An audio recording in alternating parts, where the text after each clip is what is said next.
नमस्कार दोस्तों, मैं हरिराम प्रजापति एक बार फिर आप सभी का इस चैनल में बहुत बहुत स्वागत करता हूँ। आज फिर मैं NCERT गणित कक्षा 10 की गणित लेकर आया हूँ। प्रश्नावली 1.2 प्रश्न नंबर 1। प्रश्न है, निम्नलिखित संख्याओं को अभाज्य गुणनखंड ज्ञात करना है, यानी जो संख्याएं हैं उनके अभाज्य गुणनखंड ज्ञात करना है। अब चूँकि छोटी कक्षा में अभाज्य गुणनखंड ज्ञात किए हैं, यहाँ पर डायरेक्ट आपको संख्या लिख करके उनके गुणनखंड लिखना है। फिर भी जैसे पहली संख्या है 140, तो इसके लिए वास्तव में करना क्या है, 140 बाजू में लिखिए। इसके बाद करना क्या, इकाई में क्या है, शून्य। अपन ने विभाजनीयता के नियम पढ़े हैं कि इकाई में 0, 2, 4, 6, 8 होते हैं, तो इसमें 2 का भाग जाता है। तो पहले 2 का भाग देते हैं, 2 सत्ते 14, 0 ज्यों का त्यों 2 का भाग देंगे, तो 3 6, 1 बचने पर 10, 2 पंचे 10। अब आ गया इकाई में 5, तो 5 3 8। अंकों का योग यदि 3 का गुणज हो तो 3 से विभाजित होगा, चूँकि अंकों का योग 5 3 8 हो रहा है, इसलिए 3 से विभाजित नहीं होगा। तो इकाई में 5 है तो 5 का भाग देंगे, तो 5 7 35। अब 7 अभाज्य संख्या, इसलिए 7 एकम 7। अब करना क्या है, यहाँ पर 140 लिखना है और बराबर में इसके गुणनखंड कौन कौन से, 2 गुणा 2 गुणा 5 गुणा 7, और बराबर लगा के जो संख्या 2 बार आई है उस पर उतने की घात लगा के लिख देना है। तो 2 घात 2 गुणा 5 गुणा 7, बस ये हमारा आंसर आ जाता है। ठीक, अब दूसरा देखते हैं। दूसरा है 156। 156 में भी यही प्रक्रिया दोहरानी है। यहाँ पर 156 के हम गुणनखंड निकाल लेते हैं। 156 2 का भाग देंगे, 2 सत्ते 14, 1 बचने पर 16, 2 अट्ठे 16। फिर 2 का भाग देते हैं, 2 3 6, 5 1 2 नाम 18। अब इकाई में 9 है, तो 9 3 12, 3 का भाग जाएगा, तो 3 एकम 3, 3 त्रिका 9। अब 13 अभाज्य संख्या, इसलिए 13 एकम 13। तो संख्याएँ अभाज्य गुणनखंड में क्या आ जाते हैं, 2 गुणा 2 गुणा 3 गुणा 13। ठीक है, अब क्या करना है, जो संख्या 2 बार आई तो क्या करना है, उसके लिए 2 घात 2 गुणा 3 गुणा 13। इस प्रकार से 156 के अभाज्य गुणनखंड ज्ञात हो जाते हैं। अब चलते हैं तीसरे पर। तीसरा नंबर है 3825। इसके भी यहाँ पर मैं गुणनखंड निकाल लेता हूँ, 3825। ठीक, इकाई में 5 है तो 2 का भाग जाएगा नहीं, 8 3 11, तो 13 और 5 18, यानी इकाई में क्या है, एक अंकों का जोड़ 3 का गुणा है, इसलिए 3 का भाग देंगे। 3 एकम 3, 3 दूनी 6, बचे तो 22 हो जाते हैं, 3 7 21, बचा 1 15, 3 5 15। फिर 3 का भाग देंगे, 3 चौके 12, 3 दूनी 6, बचा 1, 3 5 15। अब 4 2 6 और 5 11, अंकों का योग 11 हो रहा है, तो अब सीधा 5 का भाग जाएगा।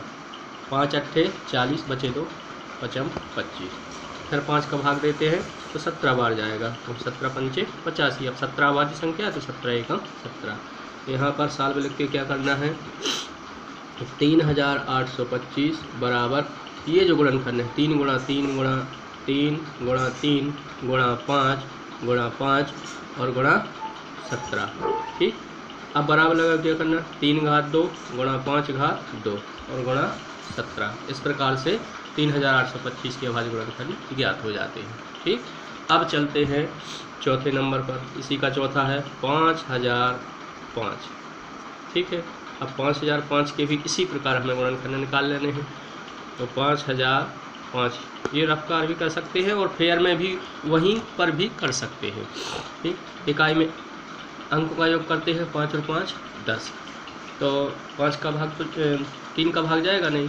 अब क्या करना है, तो 5 का दे दीजिए, 5 एकम 5, 0 0 जो का, तो 5 एकम 5 हो जाता है। ठीक है, अब क्या करना है, अब 5 का भाग जाएगा नहीं, तो 7 का भाग देकर देखना है, 7, तो 7 एकम 7, बचते हैं 3, 30 हो जाएंगे, 7 चौके 28, बचे 2 21, 7 तिया 21। अब 7 का 7 दूनी 14, अब 14 में तो भाग जाएगा नहीं, तो अब क्या करना, यानी 7 का पूरे में भाग नहीं जाएगा। तो अब आगे 11 का देखते हैं। तो 11 का नियम है कि विषम स्थान के अंकों के योग माइनस सम अंकों के स्थानों का योग, तो 3 और 1 4, 4 में से 4 गया 0, यानी 11 का भाग जाता है। यानी कुल मिला के हमें विभाज्यता के नियम की जानकारी होना चाहिए। तो 11 एकम 11 बचते हैं 3, 33 हो जाएंगे, 11 तिया 33। अब 13 अभाज्य संख्या है तो 13 एकम 13। ठीक, इस प्रकार से हम 5005 के जो गुणनखंड निकालेंगे, 5 गुणा 7 गुणा 11 गुणा 13। ठीक है, अब यहाँ कोई संख्या 2 बार या 3 बार आई नहीं है, तो यही इसका आंसर हो जाएगा। ठीक, अब 5वां है 7429। ठीक है, तो 7429 इसके अभाज्य गुणनखंड निकालते हैं।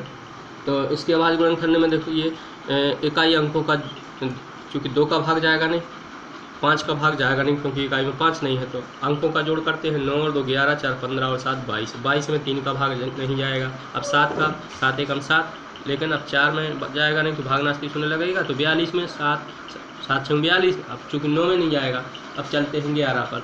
तो 11 का भाग 9 और 4 13, 7 और 2 9, 13 में से 9 गए, 4 बचते हैं। तो 4 में 4 कोई 11 का गुणज नहीं है।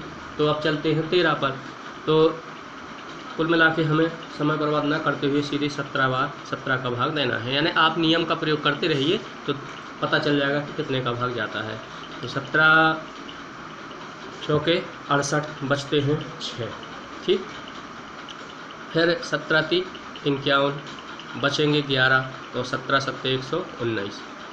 फिर जाएगा आपका 19 बार बाहर, तो 19 दूनी 38, बचे 5, 57 हो जाएंगे। 19 तिया 57। अब आ गया 23, तो 23 एकम 23। इस प्रकार से 7429 के जो अभाज्य गुणनखंड आते हैं 17 गुणा 19 गुणा 23। बस यही हमारे फर्स्ट प्रश्न के गुणनखंड हैं। क्योंकि ये छोटे सवाल जरूर हैं, इसलिए इन्होंने 5 सवाल पूछे हैं। 3 या 4 नंबर में 1 सवाल ज़रूर आता है। दोस्तों, जिन्होंने वीडियो को लाइक नहीं किया है, अपने दोस्तों को शेयर ज़रूर करना है और लाइक करें। जिन्होंने अभी तक चैनल को सब्सक्राइब नहीं किया है, सब्सक्राइब कर लें ताकि नए वीडियो के नोटिफिकेशंस आप तक पहुंच सकें। धन्यवाद।